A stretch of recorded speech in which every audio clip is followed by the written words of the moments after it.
Welcome back to Crystal Clear! I'm Ostrich Fox, and if there's anything or anyone in Steven Universe Future that needs some time to shine, I would argue that it's without a doubt the Cluster. Once one of the biggest threats in the entire series, with the potential to destroy the entire Earth, the Cluster was befriended by Steven, encased in a bubble introduced to the concept of mingling with itself, the pieces of consciousness from thousands of gem shards interacting with one another, finding the silver lining in a horrible situation. The Diamonds kept their eye on the Cluster, and as an ally, the symbiotic force fusion was the MVP of the episode Reunited, the Cluster's second and final proper appearance in the series. But despite helping Steven at a very crucial moment, Reunited does not give the Cluster the best sense of finality. Yes, it went head-to-head with one of the main antagonists of the original series. However, when all was said and done, the Cluster exerted themselves of their energy and returned to their bubble, giving Steven a thumbs up and themselves a pat on the back. But I want more. I feel as though there's still a lot of unexplored potential with the Cluster. Namely, what is the Cluster's happily ever after? You know, that thing that doesn't really exist, but simultaneously does exist, depending on your perception and optimism. All of the latter Steven has none of right now. Can the Cluster just remain in its bubble inside the Earth forever? And is Steven really never gonna check up on it? Something with such a major presence stopping itself from destroying the planet definitely would have an on-screen appearance, or at least mention, if Steven swung by for a visit, which we know he can do through just his sleep. So, how can the Cluster be in Steven Universe Future with actual plot relevance and be granted a larger conclusion?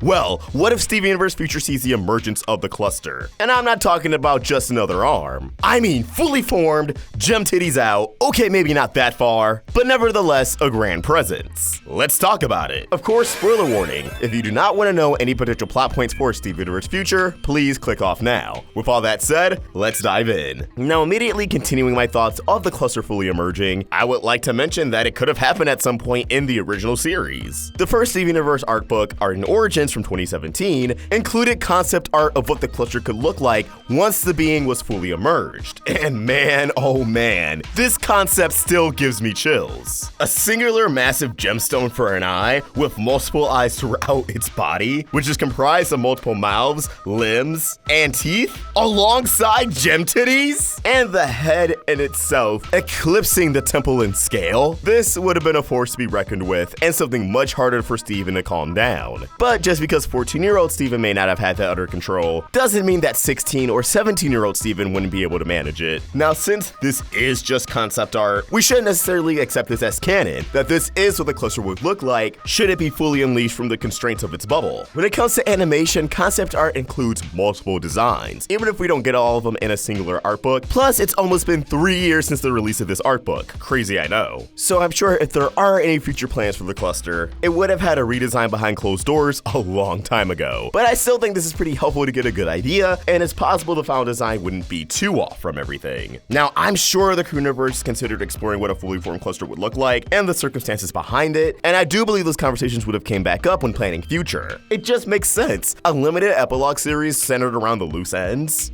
Yeah, the giant monster under your bed, and by proxy the entire planet, that should probably be looked at. Yet, I feel as if the franchise already set up a great reintroduction for the Cluster, the movie, with a plotline that was seemingly resolved with ease, Spinel's mega injector, and the poison within it. According to Peridot, if this poison was properly spread throughout the planet, it would have completely destroyed all organic life, with a diagram that did show the poison getting pretty far into the Earth. So it piques my curiosity as to why no one ever said, hey, wait a minute, what the f***'s going on with the Cluster? Now, due to Spinel's desperation, the poison in the mega injector only spread so far, as Spinel did force much of it out, tearing through Beach City. Whereas I'm sure the imagery would have been different if Spinel actually let the injector run its course and gave it the full 2 or so days to incubate. But even with Beach City's destruction, we know that the Talon and the Cluster evidently aren't too far apart, as the Diamonds were able to awaken it in view from the temple, the crystal gems looking on in horror. So I'm thinking in present day, the entire dilemma with the injector's poison wasn't actually all tied up as Steven may have thought, that the Cluster actually was affected, and that it could be currently, for lack of a better term, sick after overexposure to the poison that Steven never considered. Poison that could have unforeseen side effects in the Cluster's behavior, such as a skewed perception of reality, being influenced to be a lot more abrasive from the poison. Perhaps it can barely keep its bubble together, growing weak and tired. Maybe as a coping mechanism to get the poison out their system, the Cluster begins to display its own destructive powers, causing earthquakes and other form of collateral damage. Now, Now it's true the poison in the injector would greatly affect humans more than anyone else. Its purpose was to reduce organic life and assumably make colonization a much smoother process. But just because it's poison designed to affect one thing doesn't mean that it has no effects on something else. I.e., gemstones and gem shards can still be affected by the poison, just in different ways. Maybe it's not as strong, maybe it won't shatter them, but how can we say for sure that wouldn't have any consequence? After all, we didn't really see any of the gems interact with the poison. Steven got injured, but that's implied to be because he's half organic. So of course the poison would penetrate his skin, just not as severely as it affected Greg. So how would the cluster get to the point of fully emerging? Well, maybe once Steven finally catches wind that is struggling, he decides he wants to heal the cluster, but healing the cluster means unbubbling it. And I assume the cluster still draws from the earth in some capacity, and I don't think it's too far-fetched to say that the poison could have affected the bubble itself. Perhaps it made it poisonous. Either way, when unbubbling the cluster in an attempt to heal it, something goes awry, and next thing Steven knows, the cluster is getting closer and closer to emergence. And let's not forget, the cluster emerged near the barn, signified by the tractor and reunited. And despite never being stated directly, it's been made pretty obvious that Little Homeworld was built upon where the barn used to be. So I wouldn't be surprised if the cluster emerging would see Little Homeworld take some damage on its own. There's also speculation that the cluster could be the giant worm we see in the opening for Future. And although I'm still in the corrupted Steven camp, I could also see this being a viable option. There are no reasons to suspect the cluster can't take other forms beyond its arm. And again, perhaps the poison from Spinel's injector can also influence its physical identity. And it could very well blame its suffering on Steven. Steven forgot about the cluster, left it suffering for such a prolonged period of time as it grew weaker by the day. Something that would absolutely mess Steven up. And in any situation, Steven's pink powers can have catastrophic consequences if he affects the cluster in some way, or if he triggers his powers in frustration dealing with the cluster. Sugar did say that the movie matters for what's coming forward. And although that could have just been referring to the fact that the movie serves as the introduction to the time skip, additional context is kind of needed to enjoy Future to its full potential, I would like to point out that in the episode guidance, we can still see the crater on the hill of the temple that Spinel and her injector created in the first place. Again, not too crazy to buy into. But as always, these are just my thoughts, and I want to hear yours. What do you think? Could the cluster return in Steven Universe Future? Why or why not? Let us know your thoughts in the comments below, or tweet your thoughts at Roundtable Vids. And for more of my own thoughts, you can find me at awhile.